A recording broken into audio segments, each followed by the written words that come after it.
समस्त को प्रभु यीशु ख्रीष्ट नाम समस्त को प्रेस लॉर्ड आशा करे प्रिय प्रभुंकर लोक मैंने आपण मैंने प्रभुंकर आशीर्वाद रे भल थे बोली मैं आशा करुँची आसु आज गोटे प्रभुंकर पवित्र शास्त्र आम ध्यान करवा जहाँ लेखा जाइए दानिएल पुस्तक 6 अध्याय 10 पद आउ से पढ़ित वाक्य अनुसार गोटे आम प्रसंग नेबा आंटूर पावर बा आंटूर शक्ति।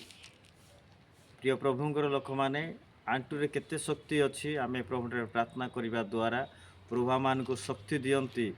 समस्त बंधन को आम को पिठाती से दानिएल से गोटे दिन में 3 थर हांटू पाती जेरूसालेम आड़ जरखा कली से प्रार्थना करुले आउ से प्रार्थना दिने ताहु कौन करथिला सिंह मान को गर्थरु उद्धार करथिला। आज आमे माने मध्य जदि आंटू पाती प्रभु आम प्रार्थना करवा समस्त विषय कौन जीव सफल हेब जहाँ लेखा जाए पढ़ा दानिएल पुस्तक 6 अध्याय 10 पद अनंतर यही लेखा स्वाक्षरित होइअछि बोली जानिला हुतारे दानिएल अपना गृह को गले और ताहांको कोठरी रे जरखा जेरूसालेम आड़े मेला तिला पुणी से पूर्वे जेपरी करिथांती तदनुसारे दिन मध्य 3 थर आंटू पाती प्रार्थना कले और अपना परमेश्वर उच्चामुरे धन्यवाद प्रदान कले। गोटे दिन रे आंटू पातुथिले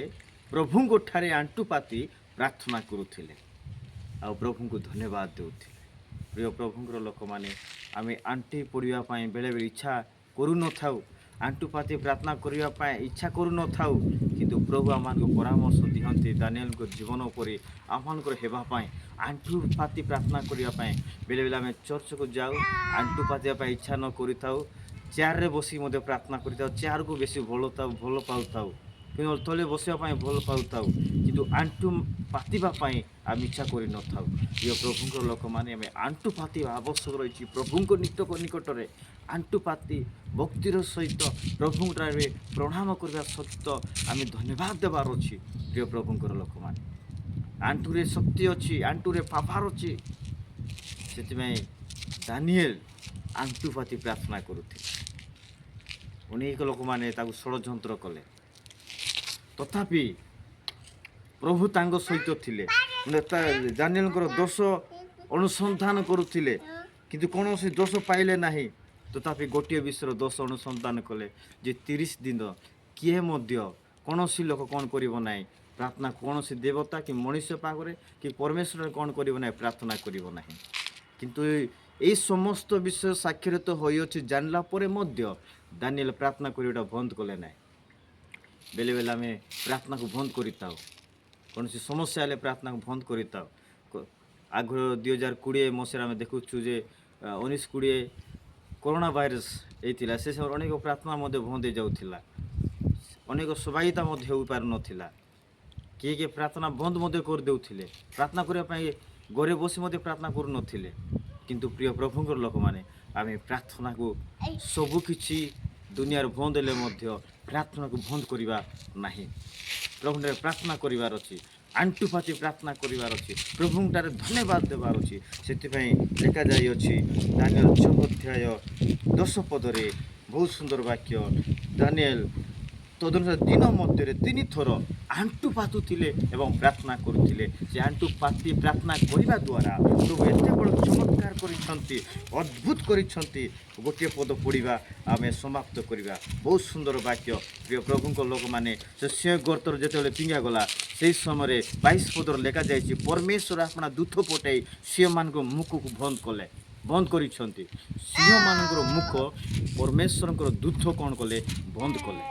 कारण परमेश्वर जानी प्रिय प्रभुंक लोक मैंने आम केते प्रार्थना जीवन काटुछु केते भयभक्ति जीवन काटुछु केते आम पवित्रता जीवन काटुछु केते प्रभु प्रति आम गमन करुछु प्रभु प्रति चलुछु ए सब परमेश्वर देखुंत बेले बेले मनीष तो देखी ना बोले भावी था कि सदाप्रभु देखना बोल बोधे भावुता कि सदाप्रभु चक्षु आम समस्त प्रति निरीक्षण करे प्रिय प्रभुंक लोक मैंने से आम कौन से विषय आम पछघुंचा हेबा नाई आगु को जीवाई चेष्टा करिबा प्रार्थना जीवन काटिया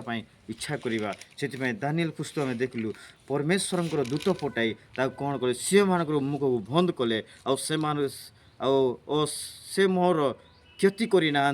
କାରଣ ତାହାଙ୍କ ଚାମରେ ମୋର କୌଣସି ନିଦର୍ଶ ଦେଖାଗଲା। ପୁଣି ମହାରାଜ, ମୁଁ ଆପଣଙ୍କ ସାକ୍ଷାତରେ ହିଁ କୌଣସି କ୍ଷତି କରି ନାହିଁ। ପ୍ରିୟ ପ୍ରଭୁଙ୍କ ଲୋକମାନେ, ପ୍ରଭୁଙ୍କୁ ଧନ୍ୟବାଦ ହଉ। ପ୍ରଭୁଙ୍କର ବାକ୍ୟରେ ଆମେ ଦେଖୁଛୁ ଦୂତ ପଠାଇ ସେମାନଙ୍କର ମୁଖକୁ ବନ୍ଦ କଲେ।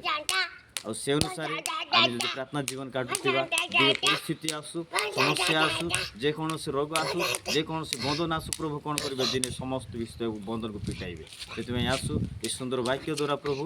ଆପଣମାନେ ଯେଉଁମାନେ ୟୁଟ୍ୟୁବରେ ଦେଖୁଛନ୍ତି ସମସ୍ତଙ୍କୁ ପ୍ରଭୁ ପ୍ରଚୁର ଭାବରେ ଆଶୀର୍ବାଦ କରନ୍ତୁ। ଆଉ ଏ ବାକ୍ୟ ଦ୍ୱାରା ଆପଣମାନଙ୍କର ଜୀବନର ଉପକାରିତା ହେଉ ଏବଂ ଫଳପ୍ରଦ ହେଉ। ଏବଂ এই ବାକ୍ୟ ଶୁଣି ଆପଣମାନେ ଲାଇକ୍ ଆଉ ସେୟାର ଏବଂ ସବସ୍କ୍ରାଇବ୍ କରନ୍ତୁ। ପ୍ରଭୁ ଆପଣମାନଙ୍କୁ ଅଧିକ ଅଧିକ